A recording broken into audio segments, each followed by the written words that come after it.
जो मुस्कुरा रहा है उसे दर्द ने पाला होगा, जो चल रहा है उसके पाँव में छाला होगा। बिना संघर्ष के इंसान चमक नहीं सकता, जो जलेगा उसी दिए में उजाला होगा।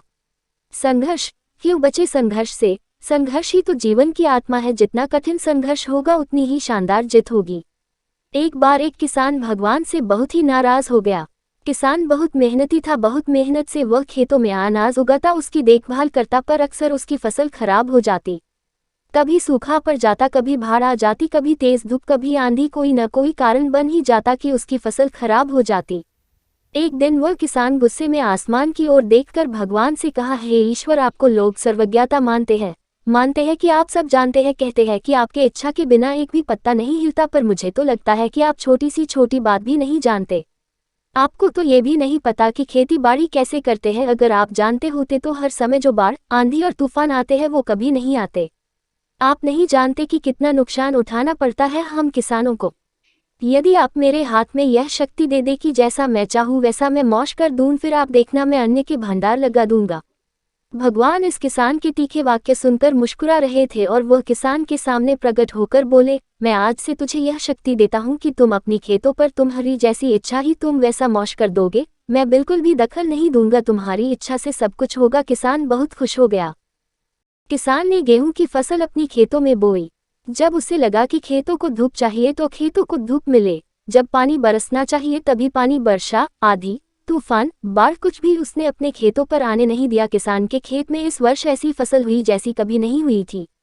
हरी भरी लहलहाती फसल। मन ही मन वह बहुत खुश हो गया और सोचने लगा, अब सबूत के साथ दिखाऊंगा भगवान को कि इसे कहते हैं शक्ति का सही उपयोग। मेरी सफलता देखकर उन्हें अपनी नियम जरूर बदलने पड़ेंगे। कुछ दिन गुजरे, फसल कटने को तैयार हो गए। किसान बहुत उत्सुकता के साथ फसल को काटने लगा, पर जैसे ही उसकी नज़र गेहूं की बालियों पर गया तो उसने अपना सिर पीट लिया और वह रोने चिल्लाने लगा। गेहूं की एक भी बाली के अंदर गेहूं का दाना नहीं था, सारी बालियां अंदर से खाली थी।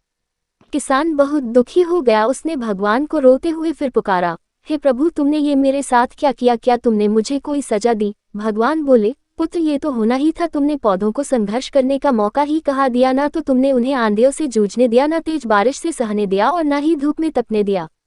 एक भी चुनौती का सामना तुमने उन्हें नहीं करने दिया, इसीलिए सारे पौधे अंदर से खोखले रह गए। जब आंधी, तूफान, तेज बारिश और धूप पड़ती है तभी ये पौधा अपने अस्तित्व को बचाने के लिए संघर्ष करते हैं, और इसी संघर्ष से एक बल पैदा होता है जिसमें शक्ति होती है, ऊर्जा होती है, और यही ऊर्जा पूर्ति तेरे गेहूं के दानों की तरह जो नहीं फूटी। तूने उन्हें कठिन परिस्थितियों से गुजरने ही नहीं दिया जहां उनके अस्तित्व का जन्म होता। सारे बालियां इसीलिए खाली है, इसमें एक भी गेहूं का दाना इसलिए नहीं है क्योंकि तुमने अपने पौधों को संघर्ष कराया ही नहीं।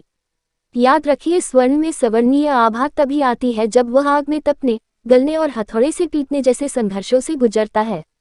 कोयले का टुकड़ा हीरा तभी बनता है जब वह उच्च दाब और उच्च ताप की मुश्किल परिस्थितियों से गुजरता है। इसी तरह यदि हमारी जिंदगी में कोई संघर्ष ही ना हो, कोई चुनौती ही ना हो, तो हम भी गेहूं की बालियों की तरह खोखले रह जाएंगे, कोई अस्तित्व नहीं होगा हमारा। विपरीत परिस्थितियां, चुनौतियां, समस्याएं हमें और अधिक निखारती है। यदि जीवन में कठिन परिस्थितियां और चुनौतियां आए तो घबराना मत, बल्कि सामना करना, विश्वास करना कि आप और अधिक निखर जाओगे और अधिक मजबूत बन जाओगे।